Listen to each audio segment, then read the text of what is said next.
Bien, chers amis, bonjour. Le 28 Iyar, Yom Yerushalayim, le jour de Jérusalem, le 7 juin 1967,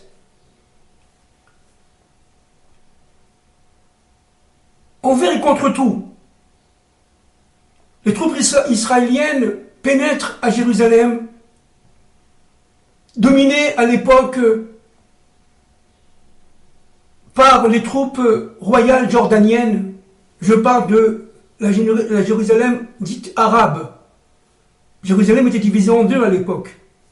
La partie juive, la partie arabe. Le 28 Iyar, c'est une date de réunification de Jérusalem, dont le mot Jérusalem, vous le savez, il y a l'union de la diversité. Il y a véritablement des forces d'unification de l'ordre des choses. Jérusalem, on l'a déjà dit de nombreuses fois, c'est l'union des contraires, liée directement aux forces de Tiferet, représentées par notre père Yaakov. Jérusalem est truffée de points cosmiques, nous l'avons dit, qui relient le ciel et la terre. On ne peut pas tricher à Jérusalem, c'est très difficile, parce que Jérusalem est une terre d'intériorité. Jérusalem réunit, on le sait, les contraires. Le temple sera fondé, le premier temple a été fondé à Jérusalem, le second temple a été fondé à Jérusalem, le troisième temple sera fondé à Jérusalem, bien entendu. Le temple étant évidemment l'union entre la présence de Dieu, l'ineffable nom de Dieu, dans notre monde, avec Israël et les nations descendants d'Adam et de Ève. Jérusalem est avant tout, on va le voir tout de suite, universel.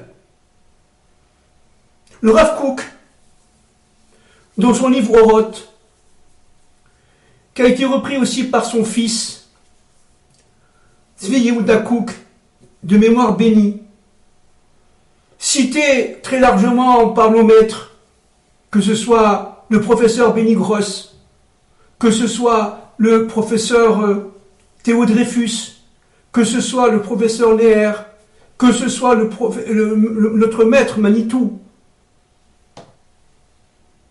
le Rav Léon Ashkenazi, tous, en parlant de Jérusalem, ils citent des passages du livre Oroth, écrit par notre maître, le Rav Kook, père, dans les années 1910-1920, et reprise ensuite, je viens de le dire, par son fils, réécrite par son fils, Tzvi Yehuda Kook, à Cohen. Que dit le livre Oroth? Il dit qu'en fin de compte, Gog et Magog, dans sa dernière phase,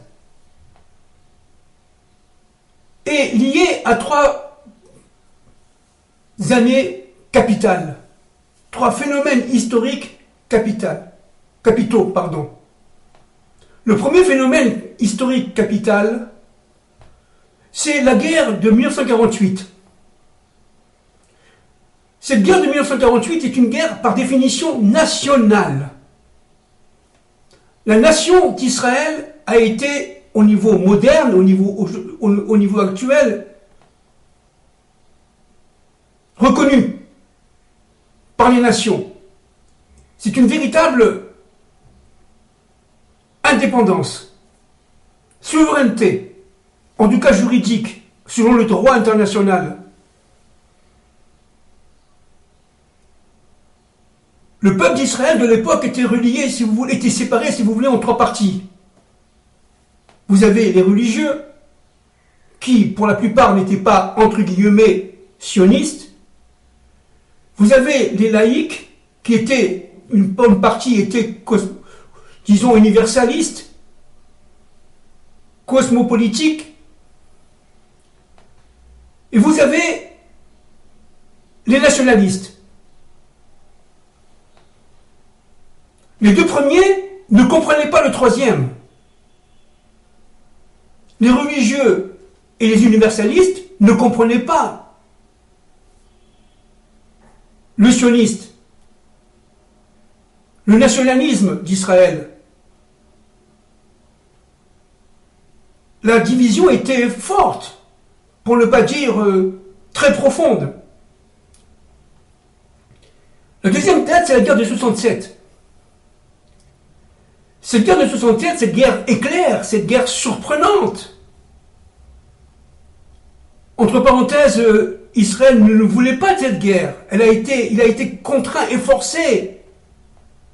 Et miracle sur miracle ont été, évidemment, ont permis à Israël de dépasser sa dépendance naturelle en devenant, si vous voulez, un état de surparnature. Au-dessus de la nature. Il a conquis les territoires et il a réunifié Jérusalem.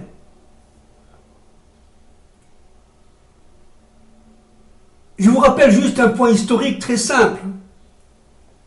Il était absolument inconcevable pour l'époque, pour les travaillistes de l'époque, de conquérir la deuxième partie de Jérusalem. Ils n'en voulaient pas. Ils pensaient que ce n'était pas le temps. Ils n'en voulaient pas. Ils avaient demandé au roi Hussein de Jordanie de l'époque, surtout de ne pas attaquer Israël. Or, ruse, encore une fois, de Dieu, Hussein reçoit de mauvaises informations de Nasser, président de l'Égypte de l'époque, lui disant que Israël est en train de perdre la guerre dans le sud, au Sinaï. C'était faux. Et il s'agit maintenant d'attaquer vers le centre. Alors évidemment, les ennemis d'Israël, haineux d'Israël, bien entendu, par définition, pensaient que c'était le moment d'attaquer Israël. Comme aujourd'hui, l'Iran pense que c'est le moment d'attaquer Israël. Et ils ont attaqué. Et ils ont commencé à bombarder Jérusalem Ouest. Et ils ont commencé à tuer. Moi, j'ai des amis dont les fils ont été tués en partant à l'école par des balles jordaniennes, entre parenthèses formées par les Anglais. Les Jordaniens avaient une légion extrêmement expérimentée, extrêmement puissante. Pour ceux qui connaissent Jérusalem, par exemple, Jérusalem est entourée par 7 collines, un peu comme Rome. Et toutes les collines qui étaient au sud de Jérusalem étaient prises par les Jordaniens, notamment par exemple la colline de Gilo, pour ceux qui connaissent. Et de Gilo, les canons jordaniens bombardaient le centre-ville de Jérusalem. Et en 67, l'armée d'Israël a été tout simplement portée par, tout simplement, j'allais dire presque par désespoir. Elle a été portée par cette force intérieure qui dit qu'il faut absolument avancer et détruire ces forces jordaniennes qui étaient en train de bombarder Jérusalem ouest, juive, c'est tout. Et voilà que le miracle du miracle est arrivé. Alors selon le livre Oroth, la deuxième phase de Gog et Magog, dans sa dernière partie, eh bien c'est une rencontre entre les religieux et les nationalistes sionistes. C'est ce qu'on appelait à l'époque le Gush Emunim, ce qu'on appelle aujourd'hui les sionistes religieux. Et cette deuxième phase est une phase absolument fondamentale parce que, tout simplement, il réunissait deux contraires. Jérusalem ne pouvait se réunir que si la nation d'Israël et la Torah d'Israël se réunifiaient avec le peuple d'Israël. Une Torah, un peuple et une terre dont Jérusalem est la capitale. Il restait encore le problème du cosmopolitisme, de l'universaliste, disons entre guillemets laïque, qui se pose aujourd'hui d'ailleurs.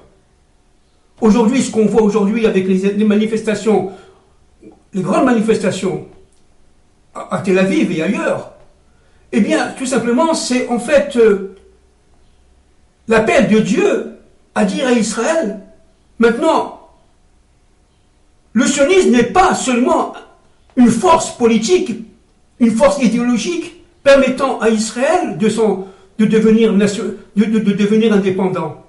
Il y a aussi un sionisme universel. Il y a un sionisme universel, et tant que les sionistes en Israël, hébraïques, hébreux, n'ont pas compris que le sionisme est un instrument de Dieu pour tout simplement faire sortir le Mashiach ben Yosef, pour sortir véritablement l'universel vers Jérusalem. Et aujourd'hui, ce qu'on voit dans les manifestations, c'est cet élan fondamental, ce cri, j'allais dire presque de douleur, du peuple qui dit aux politiques, mais nous sommes délaissés, le moment est venu de nous réunir à vous. Nous voulons tout simplement faire partie du peuple d'Israël selon notre propre vision internationaliste. C'est ça qui se passe en fait. C'est le plan de l'histoire. C'est le plan de Dieu. Alors revenons un tout petit peu maintenant au 28 Iyar.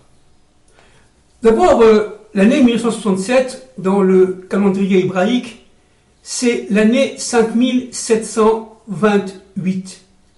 C'est-à-dire 272 ans avant le 7e millénaire, c'est-à-dire le Shabbat de l'universel. Nous sommes là à la fin du 6e millénaire. Or, dit le Zohar, et c'est repris par notre maître Manitou, 272, c'est la valeur numérique de Erev, le soir. Erev Shabbat. C'est-à-dire, nous sommes là à quelques heures de la Géoula, de la délivrance finale. La guerre de 67, c'est l'avant-dernière étape de la guerre de Gog et Magog, permettant la réunification de Jérusalem. Maintenant, essayons de voir un peu le 28 Iyar. D'abord, notre maître, le Rav Kook, a fait son aliyah au début des années 1900, ce fameux 28 Iyar. Il avait compris que le 28 Iyar était une date sainte, sacrée, et il se devait de faire son aliyah, ce fameux 28 Iyar. La gematria de 28 est la même que Kohar, c'est-à-dire la force, entre parenthèses. La force, 28, donne la capacité, si vous voulez, à Israël d'être lui-même un État souverain qui n'a pas retrouvé sa propre identité, n'est pas un État souverain. C'est clair. La date du 28 Iyar est représentée aussi par un phénomène fondamental, absolument fondamental. Il y a 450 ans à peu près, un grand rave qui s'appelait Bartolino. Ce rave-là, Bartolino, est venu en Israël, un fameux 28 Iyar, à Jérusalem, et il a vu, il y a 450 ans,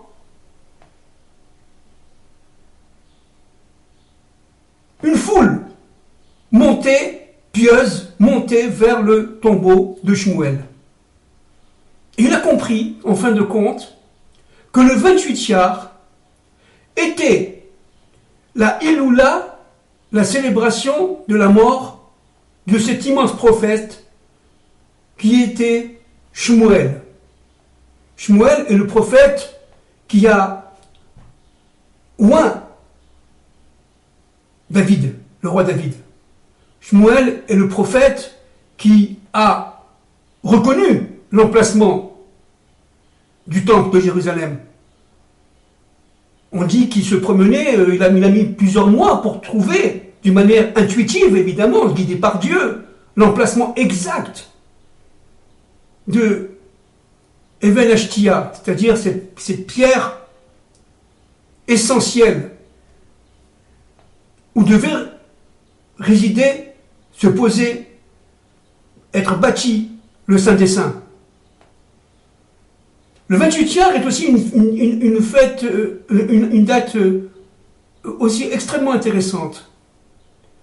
Parce que, vous savez, il y a les sphirotes, et c'est-à-dire les attributs divins, et dans ces sphirotes, les attributs divins, vous le savez évidemment, il y a le conte du Homer, et nous sommes en ce moment entre Pessah, la fête de Pessah et Shavuot, dans le conte journalier du Homer. Bon, je pense que vous le savez.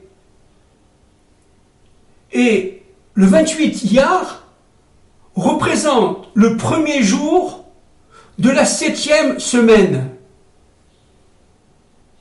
Entre Pessah et Shavuot, il y a 7 semaines. 7 fois 7, 49. Et le 50e jour, c'est Shavuot, le don de la Torah. Or, le premier jour de la 7e semaine, qui correspond à la Sphirate, la tribu de Malchut, c'est-à-dire de la présence royale de Dieu dans notre monde, eh bien, c'est le 28 Iyar.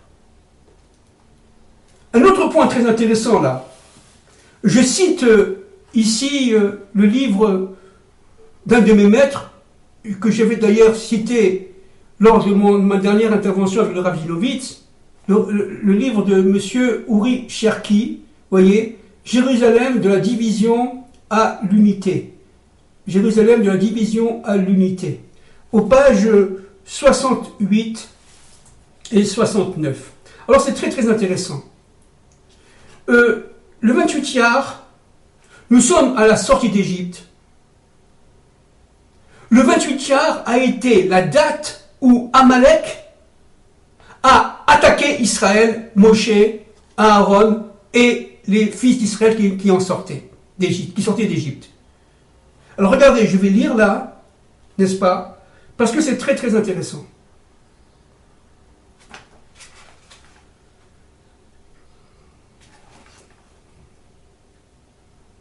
La première guerre, je cite, page 67, comme par hasard. La première guerre du peuple d'Israël contre Amalek, bien avant l'époque du prophète Shmuel, se déroula dans le désert, après la sortie d'Égypte, précisément, je cite, un 28 Iyar.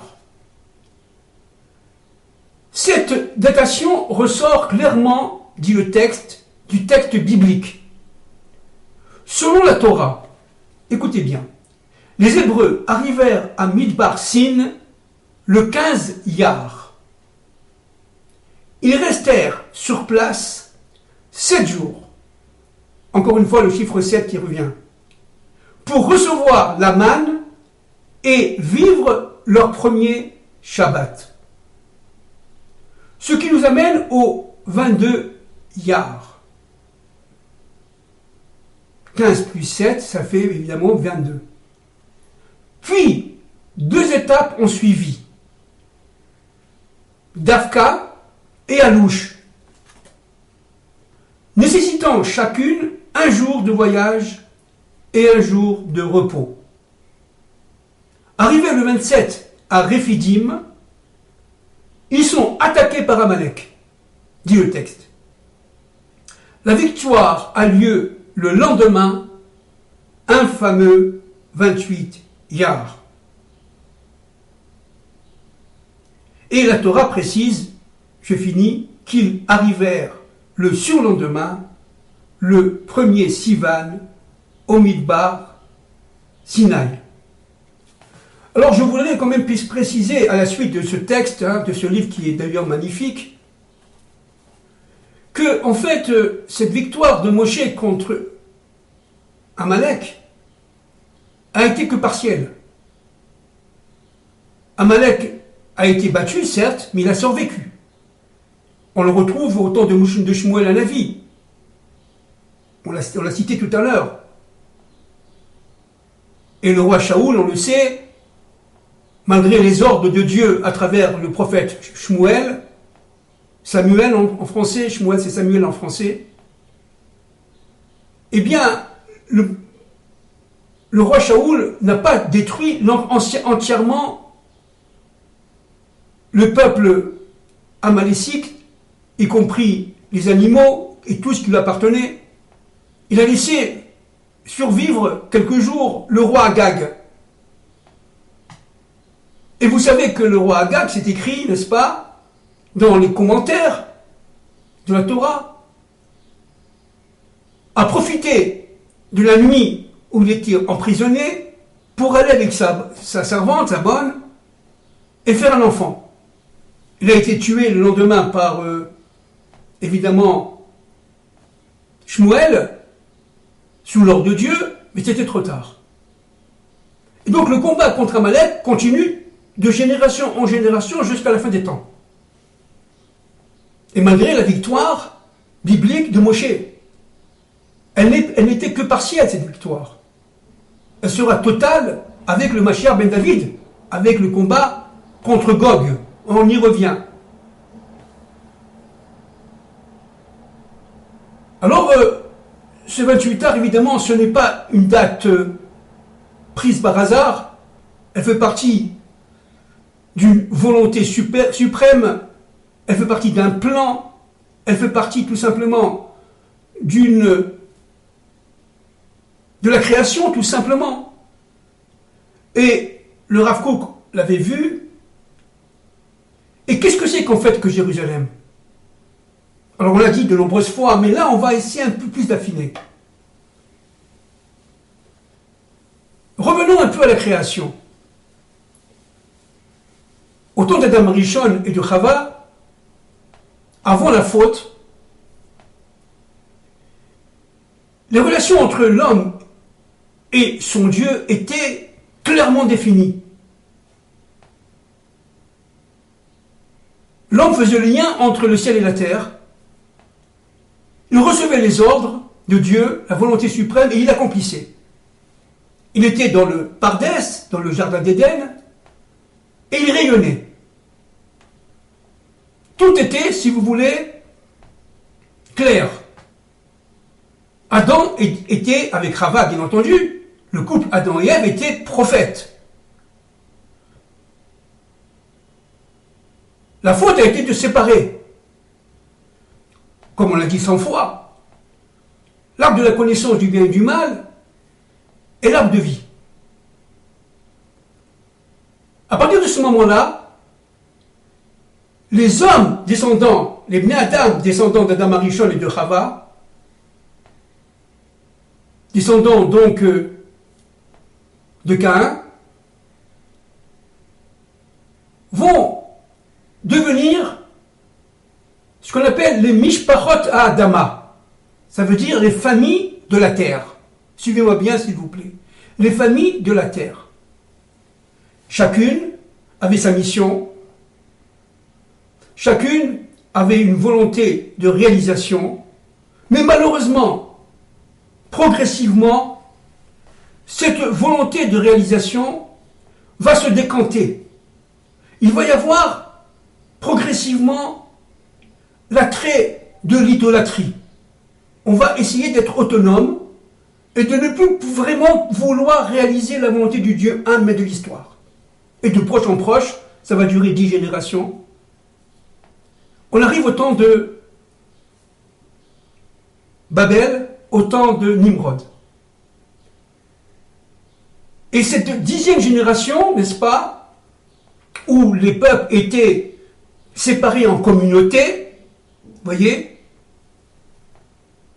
il y a eu une force qui voulait tout simplement remplacer celle de Dieu. C'était celle de Nimrod, la force de Nimrod. Il s'agissait aujourd'hui, on dirait, d'un mondialisme laïque, supranational, avec une tour de Babel, et qui avait pour but, tout simplement, de donner à l'homme le sentiment de sa propre appartenance. L'homme s'appartenait à lui-même. Dieu n'était pas tout simplement un maître de l'histoire. L'homme était souverain en son temps et en son lieu. Dieu, certes, il existait, mais il est ailleurs, il est dans les cieux, il n'est pas dans ce monde. Et il y a eu une pensée unique. Il y a eu un ultralibéralisme. Moi, c'était très bien au temps de Babel. Les gens étaient démocrates. C'était une dictature cachée. Et le Zohar dit d'ailleurs qu'à la fin des temps de l'histoire, les forces de Nimrod, on le sait, reviendront. Et là, regardez, on passe du communautarisme,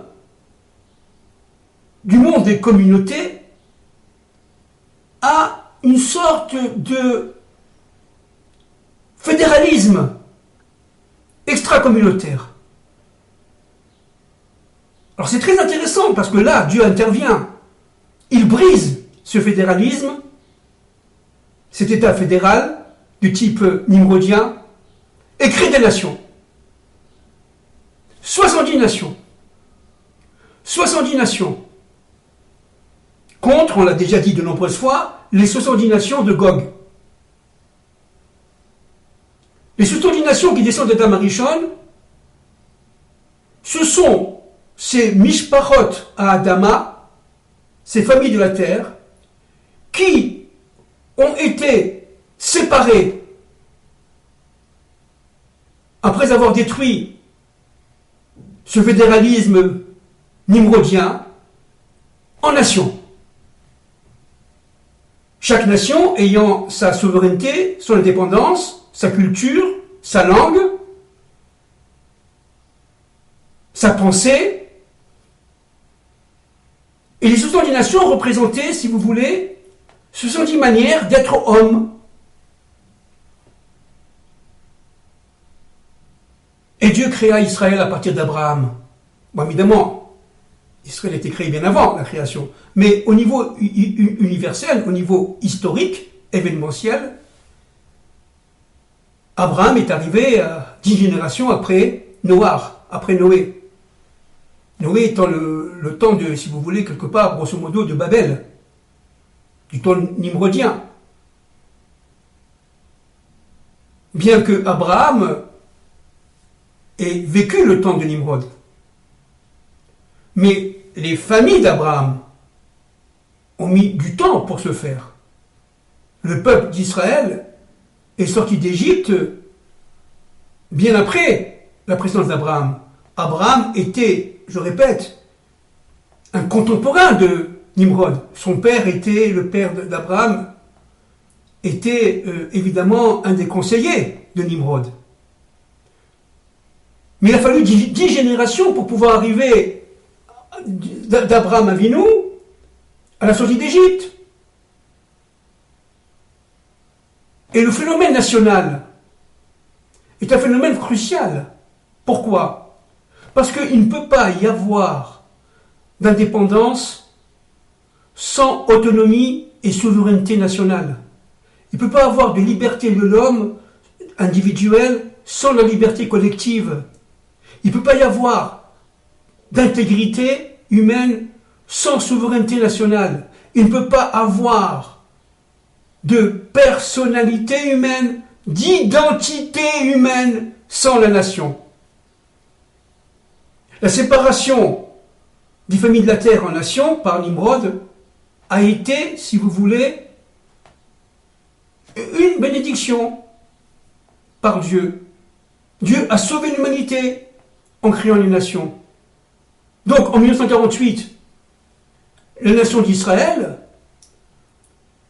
est un passage absolu, fondamental, pour la rédemption du monde. Pourquoi? Parce qu'Israël étant le pendant des nations, des 70 nations, à partir d'Abraham Avinu, à partir d'Abraham, d'Isaac et de Jacob. Maintenant, qu'est-ce que c'est que Jérusalem? Jérusalem, c'est un ensemble de quartiers, voyez, où des communautés existent. Alors, évidemment, aujourd'hui, on se plaint de la division. Regardez, le livre s'appelle Jérusalem de la division à l'unité. Jérusalem est une ville aujourd'hui divisée en quartiers, divisée, j'allais dire, presque en communautés, religieuses ou non. Et donc, ce communautarisme, lié directement à la division, est inhérent carrément à l'essence même de Jérusalem. Pourquoi? Parce que ce communautarisme représente le communautarisme des familles de la terre avant le temps de Nimrod.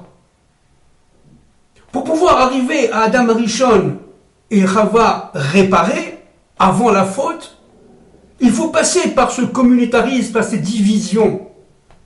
Mais le problème, c'est que les nations ennemies de Dieu, ennemies d'Israël, venant, si vous voulez, de Gog, veulent absolument séparer Jérusalem en deux, ou créer une sorte de Jérusalem universaliste, une sorte de musée des religions, qui n'a rien à voir avec la réalité biblique.